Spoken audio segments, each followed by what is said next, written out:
تو جس طرح سے ہر جگہ پر یہ ہے کہ انسان خود سے علاج نہیں کروا لیتا، انسان خود سے مکان نہیں بنا لیتا، انسان خود سے اپنی کار بنانے نہیں بیٹھ جاتا، کار بنانے والے الگ ہیں، گاڑی بنانے والے الگ ہیں، مکان بنانے والے الگ ہیں، لیکن عقل مند انسان مراجعہ کرتا ہے۔ تو جب دنیا میں اتنا سمجھتے چلے آئے تو دین میں کیوں سمجھ میں نہیں آ رہا؟ جو لوگ اعتراض کرتے ہیں کہ نہیں امام زمانہ آئیں گے تب ہم ان کے پیچھے نماز پڑھیں گے، مثلا جمعہ کی نماز امام پڑھائیں گے، یا تو ہم امام کی تقلید میں۔ لیکن عقل کے اندھوں کو یہ بھی خبر نہیں ہے کہ تقلید غیر معصوم کی ہوتی ہے، امام معصوم کی تقلید نہیں ہو تو ہمارے امام ہوتے ہیں، ان کا فرمان، ان کا ایسا نہیں کہ ان کے زمانے میں آئے تو ہم کہیں آپ کی تقلید میں، نہیں، تقلید ان کی ہوتی ہے جو نائب امام ہو، جو ان کو امام نے اپنا نائب بنایا ہے، وہ ہمارے مراجع کرام ہیں۔ عالم دورہ اور فضیلت کی بات آ گئی تھی، دو جملے میں یہ بھی کہہ دیا جائے کہ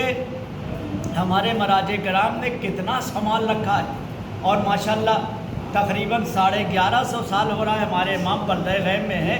آج کہیں بھی دنیا میں سننے میں نہیں آ رہا ہے کہ چونکہ امام پردے میں ہے، معصومین سامنے نہیں ہے، لہذا شیعت میں کمی واقع ہو رہی، نہیں، پوری دنیا میں شیعت میں اضافہ ہو رہا ہے، پوری دنیا میں شیعہ اپنے عقائد پر ڈٹے ہوئے ہیں، بہت ٹھوس عقیدہ اگر پوری دنیا میں کسی کا ہے تو آج شیعہ امامیہ یعنی جو 12 امام کے چاہنے والے ہیں وہ اپنے عقیدے پر ڈٹے، کہیں تو ان کو شک نہیں، شبہ نہیں۔ دوسرے فرقے ہیں اگر جو ہے ان کو سمجھا دیا جائے تو فوراً شک میں پڑ جاتے ہیں، پتہ نظر دینا صحیح ہے کہ نہیں، نیاز دینا صحیح ہے کہ نہیں، علم کی زیارت صحیح ہے کہ نہیں، حرم میں جانا صحیح ہے کہ نہیں زیارت، یعنی پتہ چلا تھوڑا سا کوئی بہکا دیا، چونکہ کوئی رہبر نہیں، کوئی امام نہیں، تو تھوڑے دن کے لیے ادھر ادھر ہو گئے، پھر جو ہے کوئی تقریر اچھی سنے، نہیں صاحب نظر نیاز تو بہت صحیح ہے، قرآن سے ثابت حدیث ہے، لیکن ہمارے پاس کہیں ایسا نہیں مل رہا ہے کہ 1100 سال سے امام 1150 سال سے پردے میں ہے تو کوئی نظر کے بارے میں جو نہیں قائل ہے تو سب قائل ہے، حاضری پر قائل ہے تو سب قائل ہے، محرم کے بارے میں قائل ہے تو سب قائل ہے، کسی میں شک و شبہ، یہ کون سنبھالے ہوئے ہے؟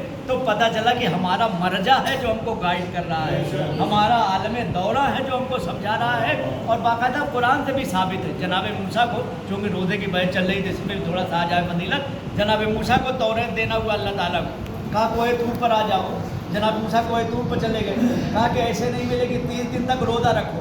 30 دن تک روزہ رکھا، جب توریت ملنے کا ٹائم آیا کہا 10 دن اور بڑھا دو، یعنی 40 دن کا روزہ رکھو۔ بہرحال ان کی قوم میں تقریباً 6.5 لاکھ چاہنے والے ان کے تھے جو بہت زیادہ مرید اور تابع تھے، 30 دن تک تو برداشت کیا، لیکن جب 10 دن اور بڑھ گیا تو کچھ اس میں ٹال مٹول کرنے لگے کہ لگتا ہے کہ اب کیا ہوگا، ہمارا رہبر چلا گیا اور موسیٰ چلے گئے، اب پتن رہبری ہوگی نہیں، لہذا ایک سامری بن گیا، ایک سامری بنا، اس نے بچڑا بنایا اور بچڑا بنا کر کے اس میں کچھ ایسی مٹی وغیرہ ڈالی کہ بچڑا بولنے لگا، چونکہ بہرحال اس نے دیکھ لیا تھا کہ جناب جبرائیل جو گھوڑی سے آئے ہیں اس گھوڑی کی ٹاپ جہاں پر پڑتی ہے مٹی کھنکھنانے لگتی ہے، اس کی آواز آنے لگتی ہے، تو بہرحال ہر قوم میں ایک تیز آدمی ہوتا ہے، بہت تیز تلال ہوتا ہے، لہٰذا بہت تیز تھا، 6.5 لاکھ آدمی میں اس کا ذہن بہت کام کر رہا تھا، سارے لوگ تو گھوڑی دیکھ رہے تھے اور دیکھ رہے تھے ہاں کوئی جا رہا ہے جی بھائی، لیکن وہ دیکھ رہا تھا اس کی ٹاپیں کہاں پڑ رہی، لہٰذا پڑھ کر کے اس نے مٹی کو جیب میں رکھ لیا، اور جب مٹی کو جیب میں رکھا اور لایا ڈبے میں ڈالا تو دیکھا ڈبہ ہلنے لگا، پھر اس نے سوچا کہ موسیٰ بھی نہیں ہے، اگر کچھ کر کے اپنی طرف لوگوں کو بلا لیا جائے، تو ایک بچڑا بنایا، اور بچڑا بنانے کے بعد سونا چاندی اس پر چڑھایا اور پیٹ میں جیسے رکھا تو بچڑا کا ہاتھ پاؤں ہلنے لگا، کہا یہی خدا ہے، دیکھو ابھی تک موسیٰ نہیں دیکھا پائے، تمہارا خدا تمہارے سامنے، اپنی بات کہو، اپنی حاجت کہو۔ تو پتہ چلا کہ موسیٰ 10 دن کے بعد، یعنی 30 دن تو لوگ نہیں بگڑے تھے، 10 دن کے بعد آئے تو دیکھا 6.5 لاکھ لوگ میں سے تقریباً 5.5 اور 5.25 لاکھ لوگ بھٹک چکے تھے، اللہ اکبر، یعنی پتہ چلا کہ وہ موسیٰ کی قوم تھی کہ 10 دن کے لیے موسیٰ چلے گئے غیبت میں، تو قوم میں 4 حصے کے قریب لوگ جو ہے بھٹک گئے اور راہ راست سے ہٹ گئے۔ ہمارے پاس آخر سب پوری دنیا میں کیوں ایک جگہ پر ہے؟ ہمارا مرجع ہے جو سنبھالے ہوئے ہے، ہمارا آیت اللہ ہے جو ہم کو سنبھالے ہوئے ہے۔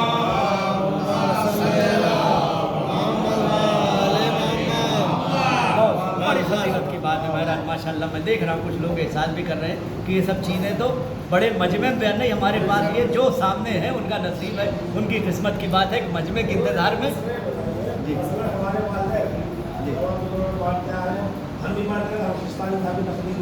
کیونکہ نیت کرنا ضروری ہے، نیت کرنے وہ ثواب ہے، پر ہمارے میں جانتا ہوں بہت سے لوگ ایسے نیت تو کی نہیں ہو پاتے ہیں، ہمارا عقیدہ ہے ہم ماشاء اللہ بہت اچھا مسئلہ، چونکہ ٹھیک ہے یہ اس کو کہتے ہیں کہ مجہول، یعنی انسان جاہل رہ جائے، نہ معلوم ہو، تو معلوم ہونے کے بعد وہ چیز پر عمل کرے. ٹھیک, ان کے لیے توبہ کرے, استغفار کرے, لیکن نیت اس لیے کروائی جاتی ہے کہ جب انسان ایک چیز کی نیت کر لیتا ہے تو اس کے تحت رہتا ہے. مثلاً آپ نے روزے کی نیت کر لی تو اب دن بھر آپ کو خیال رہے گا کہ نہیں ہم کو کھانے پینے سے بچنا ہے, ہم کو چونکہ ایک نیت کے تحت چلنا چاہیے. ہمارے پاس ہر چیز کی نیت ہے, خون سے کے لیے بھی نیت ہے, زکوٰۃ نکالنے کے بھی نیت ہے, کسی کی مدد پہنچانے کی نیت ہے, تو اس میں بھی نیت کر لیں گے تو 7 مرجع سے آپ ایک جگہ پر آ جائیں گے. ایسے نیت نہیں تو ہو سکتا کبھی نہیں میں تو خوبانی صاحب کو مانتا ہوں, پھر تھوڑا سا پتہ چلا تو سدائی سستانی صاحب کو مانتا ہوں. ایک نیت کے تحت چلے, یہ بڑی اچھی بات ہے کہ نیت جو ہے یقیناً جیسے اور چیزوں کے لیے واجب ہے, اس میں واجب نہیں ہے, لیکن اس لیے نیت کروائی جاتی ہے تاکہ آپ کے ذہن میں رہے کہ انہی کا توضیح مسائل رکھنا.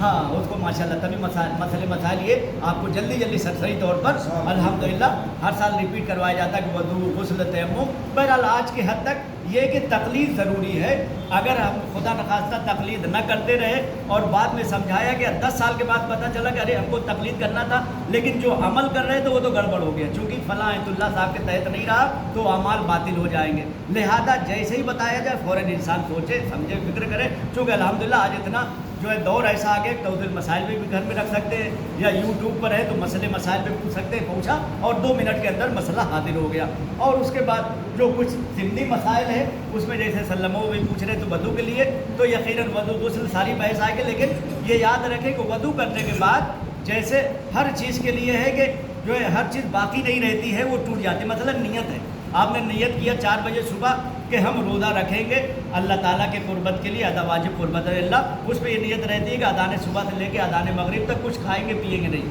تو جب تک آپ نیت پہ باقی ہیں آپ کا روزہ صحیح. اس میں ضروری نہیں کہ آپ پانی پی لیں تبھی آپ کا روزہ ٹوٹ, نہیں, پانی ہاتھ میں لے کے نیت کر لیں کہ میں پینے جا رہا ہوں, نہیں پیا آپ نے روزہ ٹوٹ جائے گا. کھانا آپ نے جو ہے ارادہ کر لیا اب تو میں کھانے جا رہا ہوں, نہیں ہو پا رہا ہے, 2 بج گیا 3 بج گیا, تو جیسے ہی آپ نے ارادہ کیا آپ کا روزہ باطل ہو جائے گا.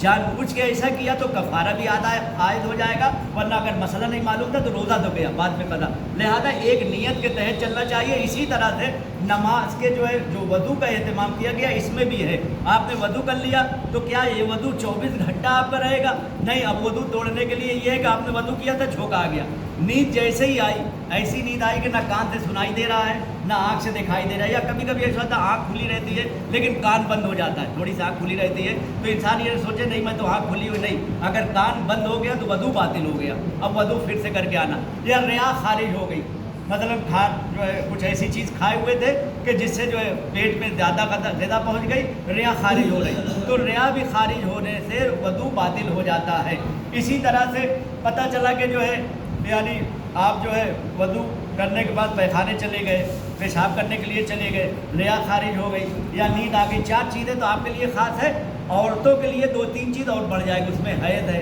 استحاضہ ہے, نفاس ہے, اور مردوں کے لیے جنابت ہے. یعنی یہ 7 چیزیں ایسی ہے کہ وضو کرنے کے بعد اگر یہ ہو جائے تو وہ وضو اس کا چلا جاتا ہے, اب وضو پھر سے کر کے آنا ہے. ہاں, اس میں ابھی ایک ساتھ پوچھ رہے تھے کہ تلاوت کر رہے ہیں وہ وضو ٹوٹ جا رہا ہے, تو اگر قرآن کے حروف کو چھونا ہے تب تو جو ہے وضو لازم ہے. مثلاً آپ جو ہے قرآن پڑھ رہے ہیں اور اس پر ہاتھ بھی پڑھ رہا ہے یا بار بار ہاتھ رکھ کر کے پڑھ رہے ہیں تب تو باوضو رہے, ورنہ جو ہے آپ نے ایک دفعہ احترام میں وضو کر لیا, اب وضو آپ کا باطل ہو گیا, تو قرآن ایسے دور رکھ کر کے اس طرح سے پڑھیں کہ ہاتھ اس پر نہ پڑھنے پائے, تو آپ پڑھتے رہیے, کوئی مسئلہ نہیں ہے. اور ہاتھ اگر رکھا بھی تو کنارے پر رکھا جہاں سادہ ہوا رکھے. لہذا پتہ چلا کہ وضو ٹوٹنے کی چیز یہ ہے کہ انسان پیشاب کو چلا جائے, پیخانے کو چلا جائے, ریا خارج ہو جائے, سو جائے, یا جنابت کے عالم میں آ جائے. چاہے جنابت جو ہے رات میں واقع ہو جائے, دن میں واقع ہو جائے, تو جنابت کے عالم میں بھی غسل واجب ہو جاتا ہے. لہذا غسل واجب ہو تو وضو اپنے آپ چلا گیا. اور عورتوں کے لیے 3 چیز اور بڑھا لیں اس میں. کیا چیز ہے؟ حیض ہے, استحاضہ ہے, نفاس ہے. لہذا یہ ایسی چیزیں ہیں کہ جو انسان ہمیشہ یاد رکھے گا. اور بہت سی چیزیں لوگوں نے اڑا دیا, ایسا کہ مثلاً وضو کیے ہوئے تھے کوئی نجس جانور دیکھ لیا تو اب گھر میں اڑائیں گے اس کو دیکھ, نہیں, اس سے وضو نہیں ٹوٹتا. کتا دیکھ لیا یا جو ہے کوئی ایسا کام کر گئے جو مکروہ ہے نہیں کرنا چاہتا, ارے وضو نہیں,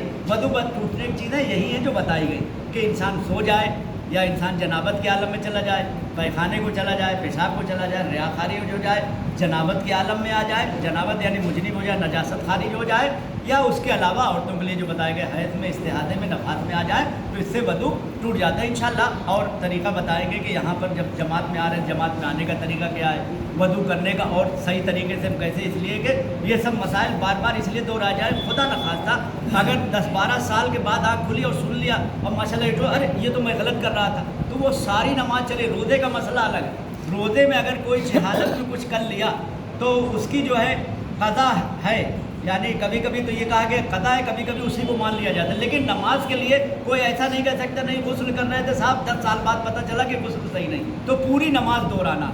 لیکن روزے کے لیے الگ مسئلہ انشاءاللہ بیان کیا جائے گا. لہذا یہ مسائل بار بار انشاءاللہ آئیں گے کہ وضو کیسے کرے, غسل کیسے کرے, تیمم. ابھی میں الہ آباد گیا تو بڑا اچھا لگا, ایک لڑکی آئی میرے پاس بہت اچھے اس میں پردے میں اسلامی پردے میں, اور آنے کے بعد کہا کہ مولانا صاحب ایسے ایسے میں 9 سال کے ہونے کے بعد نماز میں تھوڑا غلطی کر رہی تھی, لیکن 3 سال کے بعد میں نے جو ہے بن چینل لگایا اور پتہ چلا کہ ایک عالم دین بیان کر رہے ہیں نماز ایسے پڑھو. میں ہوش میں آ گئی کہ 3 سال سے تو غلطی ہو گئی, اب میں کیا کروں. ہم نے کہا کہ پھر میں یہ ڈر گئی کہ اللہ تعالیٰ کی بارگاہ میں سب اچھی اچھی نماز لے کر کے پہنچ جائیں گے اور ہم لائن میں کھڑے. حالانکہ 10 سال 11 سال کی لڑکی تیرے 9 سال کے بعد تیسرا سال تھا, ابھی کا واقعہ ہے. ہم نے کہا ماشاءاللہ اتنا زیادہ ڈر کہ اللہ کی بارگاہ میں سب تو پہنچ جائیں گے, ہم لائن میں لگے رہیں گے, لہذا کیا دوہرا لیں. ہم نے کہا کہ اگر صحیح بھی ہے جو بتا رہے غلطی آپ سے ہوئی تب نمازوں کو دہرانا پڑے گا, ورنہ جو ہے آپ نے کہا نہیں, انہوں نے مولانا نے بھی کہا کہ نماز دہرانا پڑے گا. تو پتہ چلا کہ مسائل بار بار اسی وجہ سے پوچھنے کا حکم ہے. پوچھتے رہو کہ 2-3 مسئلہ اس میں ایسا نماز میں کہ اگر ادھر ادھر ہو گیا اور 10 سال کے بعد آنکھ کھلی تو پوری نماز چلی جائے گی. لہذا وضو صحیح ہونا چاہیے, غسل صحیح ہونا چاہیے نماز کے لیے, اور جو مسائل وہ صحیح ہونا, لباس پاک ہونا چاہیے. لباس کے لیے بتائیں گے انشاءاللہ کیسا لباس پاک ہو, پانی مباح ہونا چاہیے, جگہ مباح ہونا چاہیے. انشاءاللہ یہ سارے مسائل آئیں گے. آپ حضرات ایک مرتبہ سورہ الحمد سے اپنے تمام مرتبے